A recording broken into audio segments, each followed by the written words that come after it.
Walsh for Side B Radio, sitting with Jeff Blim. Just saw Airport for Birds, in which Jeff and some other members of Team Star Kid do sketch comedy. Jeff, tell me about the Airport for Birds stuff. What do you want to know? How did it come about? How did it come about? I think everybody, all my friends have always talked about doing a sketch show. Brian got in touch with the Second City people. Brian got in touch with the Second City people. They needed, they approached him for a show, and he said, "I got an idea. It's called Airport for Birds. It's a great sketch show. It's already written." No, he just, he wanted to do a sketch show, and he knows a lot of people that really want to do a sketch show. And we did. We came together. We made funny. We made funny times. How do you feel this is different from the musical? Well, obviously it's different from the musicals, but I was told it was a more adult show. Oh. Do you agree with that? I don't know. I think some of the other shows are pretty adult in their own kind. I think there's probably a few more F-bombs dropped. Maybe. I don't know. Do you think it was more adult? I think there were some more sexual themes. Okay, yes. No, you're right. Yeah, there are some more sexual things. It's really risque. Super risky. Yeah. You went to University of Michigan? And that's how you hooked up with them? Yeah, that's how I hooked up with these crazy loons. So you were in Holy Musical Batman. That was your first Star Kid thing. What was it like getting into that? It was like going back to college. Because I had done goofy shows with these guys too, and it felt very much just like going back to school, which was weird because I'd spent five years away in New York, and I was coming back, and it was like going back to this previous life a little bit, but with a new twist. And it was really fun. I mean, it's so much fun. In college, you guys didn't have this giant, ridiculous fan following. No, and so how'd that work? Well, I wasn't here for that blow up. I was in New York while it was all happening, and I kind of heard about it, what was going on. But I just kind of took notes. Like, good for them. It's amazing. I love all those people. And then I moved back here because I grew up here. And I just reconnected with them because they're some of my good friends, and I got sucked back into this craziness because I do it for free. They're the craziest, most fun people I know. Has it been odd having people all of a sudden recognize you and? Yeah, it's totally unexpected and welcome. It's cool. It's been odd. Yeah. I didn't see it coming, and I hope it lasts. I think it will. Are you more of a stage guy, or do you want to do film and television? I'm a stage guy at heart who wants to do film and television. So, no, I think I'm a stage actor who's got that movie dream. Okay. But that's primarily because I've grown up doing stage. So is the ultimate goal something like Broadway, or is it like LA? Both.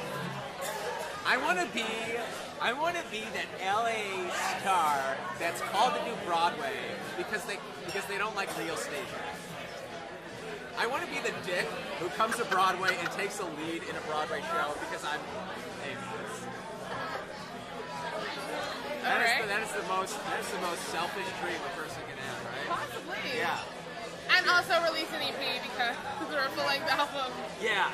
And I'm going to release an album. I'm going to release a cookbook. I'm going to release what else can I release? A self-help book. A self-help book. Actually, that is what I should do. I really should release a self-help book. You could call it Lupus for the whole thing. And no, it should be called Don't Read This. If you fear for your life, do not read this because it won't help you. This won't help you. Will be the title of it. How did you get into acting? I did it in elementary school. Started. I wrote about it in this bio. Actually, I think it all came about because in second grade. I was in second grade I was the class clown. I was very, very sociable, very outgoing. And then I had that kind of just taken from me by this awful teacher who just made me, she kept me after class every day after school for talking. And so by third grade I just didn't talk anymore. And so I needed an outlet. I needed an outlet to be loud because that's what I wanted to be. so I started acting, and I started playing the trumpet, all loud things where I got to be loud in public because I was no longer loud socially, so I had to take that out. That's just, so you are, in addition to the acting, you play trumpet, and you're in Jim and the Pueblos now, right? Yeah. So you have the music aspect. I do. I have that outlet still going. All right. Are you going on tour with them? That is the plan. Yeah. Yeah. So I've said it now. It's got to happen, right? How did that all come? Like, how did Meredith pull you into the band? Meredith just kind of sucks you into things. She's real sneaky. She's just like, I mean, she's the one of the most magnetic people I've ever met. And you just, she just emits joy. So you just follow her. You're like, yeah, I'll do that, Meredith. You're the most joyous person I know, of course. And then suddenly I found myself, so I'm kind of in the Jim and Pueblos. Okay, that sounds great. Oh, we're going on tour. Oh, so I just kind of followed her guiding light, and she's got a plan.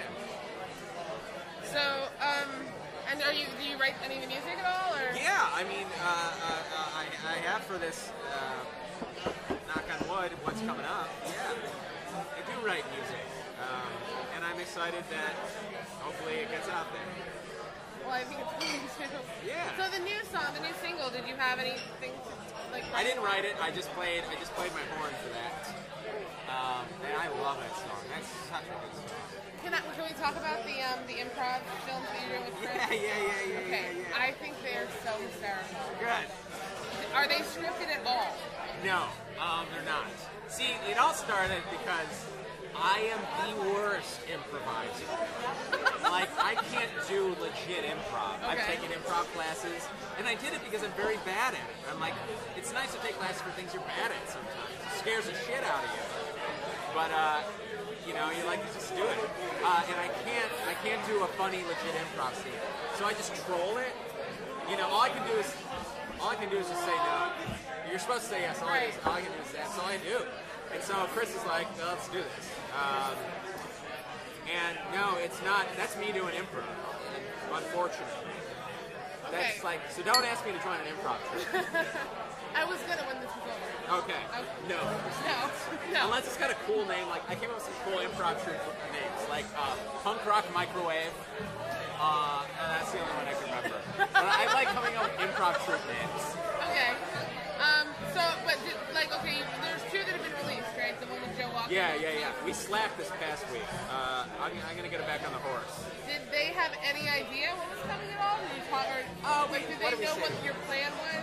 No, we said we were gonna do some improv, and and then they went with it because they're all very much better improvisers than I am, as you can tell. Because I'm just throwing junk at their faces. Will we ever see what was on the cutting room floor? Do you think, or is that a Chris? We do want to add like a final episode of this kind of like because there's a lot of good stuff in it. Yeah, maybe. Yeah. They completely cracked me up. I think. I'm glad. Yeah.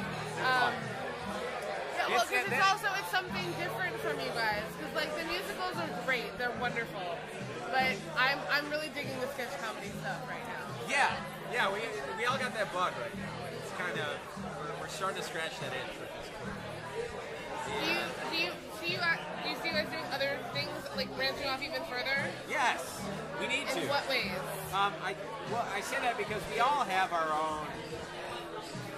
own artistic integrity, and while we love coming together to do this, I think sometimes we also get a little too attached to it, and so we fear for our own artistic individuality, which is the blessing and the curse of being